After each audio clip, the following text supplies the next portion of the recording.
Bismillahirrahmanirrahim. Assalamualaikum warahmatullahi wabarakatuh. Bapak-bapak, ibu-ibu, mas-mas, mbak-mbak, khususnya adik-adikku sekalian yang dirahmati Allah dimanapun Anda berada. Kembali di IIP Channel bersama saya, IIP Wijayanto. Kali ini kita akan membahas tema 3 cara membuat mantan datang sendiri kepadamu tanpa perlu mengejar-ngejar dia.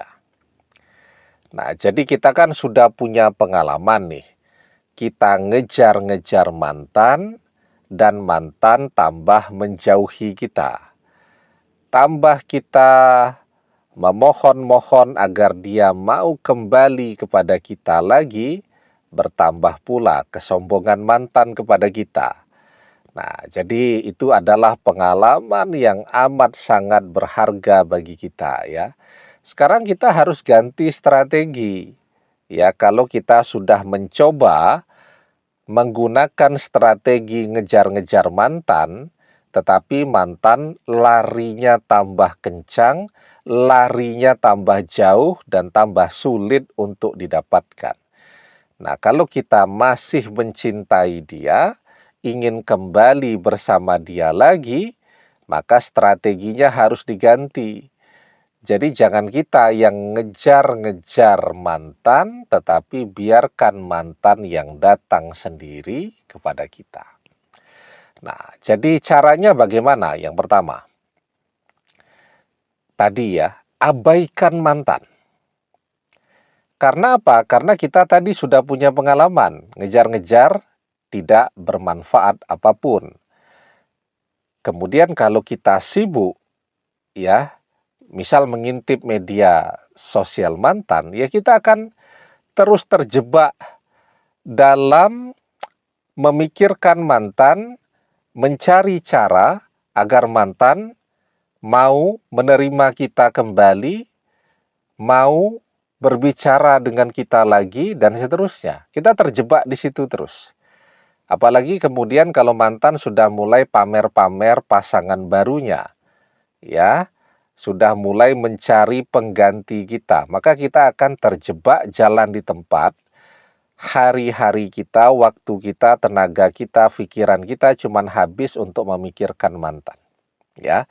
Dan kita tidak akan melakukan perubahan apapun di dalam kehidupan kita. Sementara yang akan kita dapatkan ya sama seperti tadi. Ya, tambah kita kejar, mantan tambah menjauh. Nah, jadi yang pertama caranya adalah mengabaikan mantan. Agar kita tidak terjebak, menghabiskan waktu, energi, tenaga, biaya kita, cuman untuk memikirkan cara agar mantan bersedia menerima kita kembali. Dan satu hal yang paling penting ya, ketika kita mengabaikan seseorang, ya, orang akan merasa butuh kepada orang yang mengabaikan dia. Orang akan merasa penasaran kepada seseorang yang mengabaikan dia. Jadi, kalau kita sangat peduli, orang malah tidak peduli kepada kita. Tetapi ketika kita tidak peduli kepada mantan, nah maka itu yang kemudian akan membuat dia jadi tambah penasaran kepada kita. Tapi kalau kita muncul terus dalam hidupnya setiap hari, ngejar-ngejar dia, ya dia tidak akan penasaran. Tapi begitu dia melihat kita tidak pernah nongol, ya tidak pernah miss call, tidak pernah nongkrong di depan rumahnya lagi, dan seterusnya. Nah, itu yang akan membuat dia mulai memikirkan kita, kemana ini orang kok tidak pernah muncul batang hidungnya, ya, dan seterusnya. Nah, jadi yang pertama, abaikan dia. Yang kedua, kalau kita sudah mengabaikan mantan, kan otomatis kita punya lebih banyak waktu sekarang. Tenaga, ya, energi, kemudian biaya, dan seterusnya. Nah, Ini yang harus kita manfaatkan sebaik-baiknya, kita fokus ya untuk meraih cita-cita kita. Apa yang menjadi cita-cita kita dulu. Nah, ini kesempatan bagi kita untuk bisa merealisasikan mimpi-mimpi kita tadi.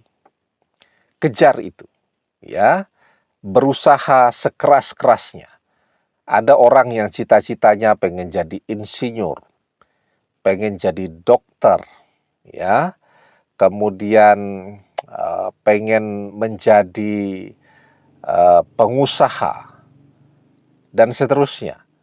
Ada begitu banyak cita-cita kita. Nah, ini kesempatan kita untuk bisa merealisasikannya, karena dengan mengabaikan mantan, sekarang kita punya kesempatan, punya waktu, punya tenaga yang lebih besar untuk bisa merealisasikan apa yang menjadi cita-cita dan mimpi-mimpi kita tadi. Dan kuncinya tetap sama.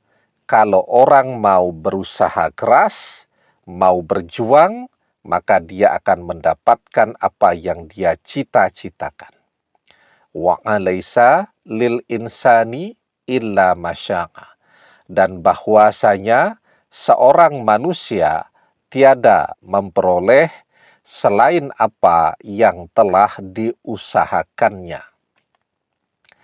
Kalau kita mau berusaha, maka kita akan mendapatkan hasil dari usaha kita tadi.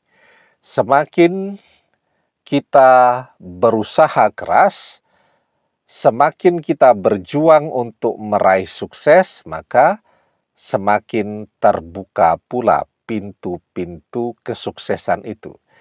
Semakin kita bekerja keras, maka semakin banyak pula rezeki yang bisa kita dapatkan. Ya. Nah, itu yang kedua, fokus ya, agar kita jadi orang yang sukses. Karena orang yang sukses itu menarik perhatian semua orang, ya. Nah, yang ketiga, kita harus berusaha agar mantan tahu bahwa kita sukses, kita berhasil, kita kaya raya, kita mapan, dan kita punya segala hal yang selama ini cuman bisa mantan bayangkan saja. Nah, usahakan agar mantan tahu. Kan caranya tidak usah susah-susah. Cukup posting kesuksesan kita tadi di media sosial kita. Otomatis mantan akan mengintip itu. Ya. Nah, ketika kita sukses tadi, apapun yang melekat pada diri kita itu akan menambah daya tarik kita, akan menambah pesona kita, termasuk bagi mantan. Nah, itulah yang kemudian akan membuat mantan datang sendiri kepada kita. Ketika dia melihat betapa berhasil, betapa sukses, betapa kayanya kita pada saat ini. Kan kalau kita kaya, duit kita banyak, kita bisa beli segalanya. Ya, kita bisa perawatan ke salon, misal begitu kan. Laki-laki boleh juga kan, misal facial begitu. Kemudian kerimbat biar rambutnya bagus ya. Facial agar glowing. Kemudian fitness ya, biar punya bentuk tubuh yang ideal, yang menarik, atletis dan seterusnya. Kita bisa beli baju yang bagus, kita bisa beli handphone yang canggih, kamera handphone yang megapikselnya besar begitu ya, sehingga hasil kualitas fotonya bagus. Nah, kita posting itu di media sosial, ya mantan akan tertarik otomatis dan akan datang kepada kita. Ya, prinsipnya tetap sama sejak zaman dulu sampai zaman sekarang. Di mana ada gula, di situ pasti ada semut. Ya, di mana ada orang kaya, orang akan berduyun-duyun datang mendekat agar dapat manfaat dari mereka. Nah, jadi itu 3 cara ya yang bisa kita lakukan sekarang ya, agar mantan yang mengabaikan kita justru datang sendiri kepada kita. Demikian, semoga bermanfaat. Wallahu a'lam bishawab, billahi taufik wal hidayah. Assalamualaikum warahmatullahi wabarakatuh.